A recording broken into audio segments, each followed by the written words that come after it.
Did Donald Trump's trade war just backfire? Canada's bold move shakes up U.S. tariffs. When former President Donald Trump returned to office in 2025, he wasted no time making sweeping changes to U.S. trade policy. On Saturday, he signed executive orders imposing broad tariffs on imports from Canada, Mexico, and China.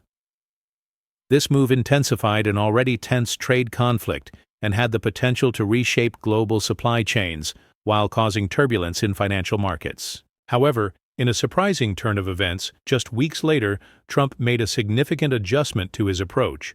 On February 3, 2025, he announced a temporary suspension of the planned 25% tariffs on Mexican imports. The decision came after a critical discussion between President Trump and Mexican President Claudia Sheinbaum. During their negotiations, Mexico agreed to deploy 10,000 National Guard troops to the U.S.-Mexico border. The goal was to address growing concerns over drug trafficking and illegal immigration, issues that had been a key focus for Trump's administration. In return, the U.S. agreed to pause the tariffs for 1 month, allowing time for further negotiations between the two nations.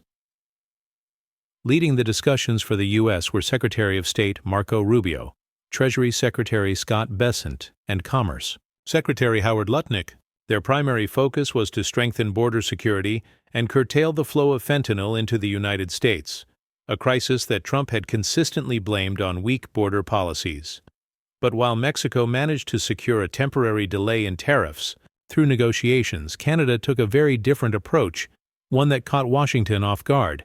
Instead of seeking a diplomatic resolution, Canadian Prime Minister Justin Trudeau announced swift and decisive retaliation. Not only did Canada push back against Trump's economic pressure, but it also introduced its own powerful countermeasures, which ultimately forced the U.S. to rethink its strategy. Canada hits back the $155 billion tariff retaliation. In response to Trump's tariffs, Canada wasted no time implementing its own countermeasures. Prime Minister Trudeau announced that Canada would impose reciprocal 25% tariffs on approximately $155 billion Canadian dollars, around $106 billion US dollars worth of American goods. The targeted products spanned multiple sectors, demonstrating Canada's strategic approach to safeguarding its industries and consumers. Canada's government released a comprehensive list of items that would be subject to these retaliatory tariffs. The sectors affected were carefully chosen to ensure that American industries felt the pressure while minimizing harm to Canadian businesses and consumers. The categories included poultry and dairy products, processed foods, spirits, paper goods, plastics, furniture, household appliances, and even everyday items like candles and pens. Poultry and dairy, a direct hit to U.S. farmers. One of the first areas to be affected was the American poultry industry. The new tariffs applied to live poultry, including chickens, ducks, geese, and turkeys. The restrictions also extended to poultry meat, whether fresh, chilled, or frozen. This was a significant move, as the United States had long been a major exporter of poultry meat to Canada. In 2019 alone, U.S. broiler exports to Canada amounted to approximately 26.89 million pounds, or 13 out of 100 metric tons. The new tariffs put a major strain on American farmers who depended on Canada as a key export market. Similarly, Canada imposed steep tariffs on various dairy products. These included concentrated and sweetened milk, cream, yogurt, and buttermilk. Whether flavored or containing fruit or cocoa, the impact on American dairy farmers was immense. In 2021, U.S. exports of milk, cream, and milk-based drinks to Canada were valued at $18.5 million, and whey products contributed significantly to the overall U.S. dairy export market. By placing tariffs on these items, Canada sent a clear message. If Trump wanted a trade war, they were ready to fight back. Eggs, processed foods, and peanut butter in the Crosshairs egg products were another major category targeted in Canada's retaliation. The tariffs applied to fresh, preserved, or cooked bird eggs, excluding those still in the shell. In 2023, the U.S. exported shell eggs and egg products to Canada valued at approximately $50.7 million. This included $59 million in shell eggs and $91.7 million in egg products, meaning egg-related exports represented a significant portion of American agricultural trade with Canada. Processed foods also felt the squeeze, with peanut butter being one of the most notable items to face tariffs. In 2022, the U.S. exported roughly $39.1 million worth of peanut butter to Canada, a figure that represented a large portion of the total American peanut butter exports.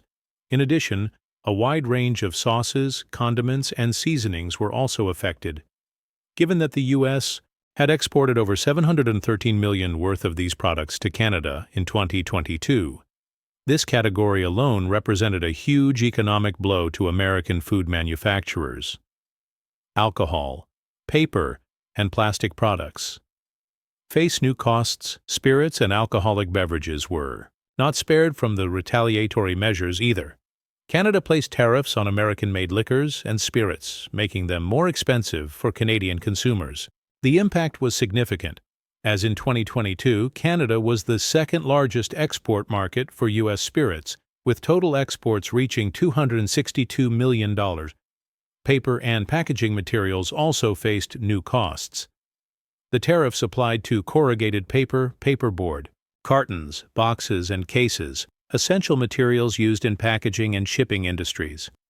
In 2019, the U.S. exported roughly $371 million worth of these products to Canada, highlighting how deeply the new tariffs would impact American businesses. Hygiene products, including toilet paper and facial tissues, were also affected, with the U.S. having exported over $1,026 billion worth of toilet paper to Canada in 2022 alone. Plastics were another major sector hit with tariffs. Items such as plastic bags, sacks, and closures like lids and caps were all subject to increased import taxes. In 2023, the U.S. exported $1,541 billion worth of plastic products to Canada, meaning these tariffs could potentially disrupt a large portion of the American plastics industry, furniture, appliances, and miscellaneous goods. Take a hit, the retaliation continued into furniture and bedding products. Wooden furniture, mattresses, quilts, and cushions were all targeted. This was a significant blow to the U.S. furniture industry, as in 2021 alone, American furniture exports to Canada totaled nearly $5 billion. Additionally, household appliances such as refrigerators, freezers, and washing machines were also subjected to tariffs. In 2023, the U.S. exported over $1 billion worth of refrigerators and freezers to Canada, meaning the new costs could disrupt supply chains and hurt American manufacturers. Miscellaneous goods, including everyday items such as candles, brooms, brushes, and pens, were also added to the list. While these products might not seem like major industries, their collective economic impact was substantial. In 2023, the U.S. exported nearly $25 million worth of brooms and brushes to Canada, meaning even small-scale industries were caught in the crossfire of the trade war. Trump's response: a social media outburst. Following Canada's swift and decisive retaliation, President Trump took to social media to voice his frustration. In a post, he criticized Canada's trade policies, stating, "Canada doesn't even allow U.S. banks to open or do business there. What's that all about?" Many such things. But it's also a drug war, and hundreds of thousands of people have died in the U.S. His remarks, however, were quickly met with confusion. U.S. banks have been operating in Canada for decades, and financial analysts were quick to point out that Trump's statement did not align with reality. Meanwhile, the trade war continued to escalate, with both sides scrambling to find a resolution that would prevent further economic damage. A political and economic standoff. What happens next? While the U.S. managed to negotiate a temporary pause on tariffs with Mexico, the situation with Canada remained tense. Trudeau's government made it clear that Canada would not back down unless the U.S. lifted its tariffs first. Meanwhile, American businesses, farmers, and manufacturers were feeling the weight of the new trade barriers. As the 30-day negotiation window approached, all eyes were on Washington and Ottawa.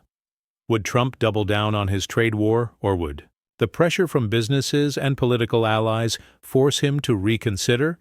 For now, the trade battle between the U.S. and Canada remained one of the most critical economic conflicts of 2025, one with major consequences for industries on both sides of the border.